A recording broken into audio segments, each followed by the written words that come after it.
have you learned most about trading in more recent years? And is there anything that you wish that you'd heard back in the day that you'd taken more heed to? I think it's going back to the risk. You know, at the end of the day, when I started out when I was younger, I didn't realise how much risk I was taking, and almost, you know, just looking too much at the upside and not thinking about the downside. So there's anything I would tell people who are starting out, think a little bit more about, instead of looking at, you know, buying your yacht and your Ferrari, thinking, oh, what's the upside? Just get an idea of what you think the downside could be. So learning a little bit more about risking your downside. I think nobody ever really spoke about psychology, certainly when I first started out. These days, a lot of traders have coaches. It's very common to have a psychology coach in a hedge fund. And again, back in my day, nobody really talked about that, how important psychology is, your psychology and the market psychology. It was almost like, oh, sissy if you talk about feelings and things. But things like that can make a huge difference to your performance. Do you think you now know every trick in the book, or is there more to learn?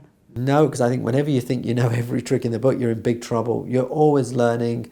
I think you've got, after 30 odd years, you've got a good idea.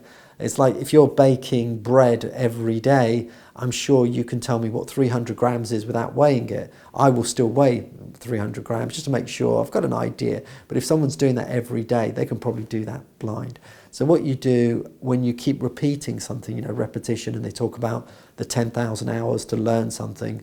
I've done far more than 10,000 hours.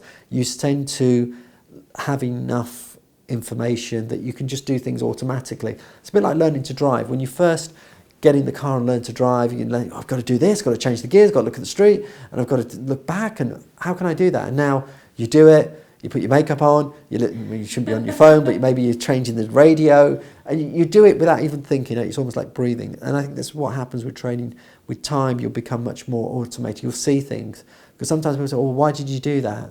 And then it's good, because that's the good thing about teaching something. You say, oh yeah, why did I do that? It makes you think, because you can also go into autopilot.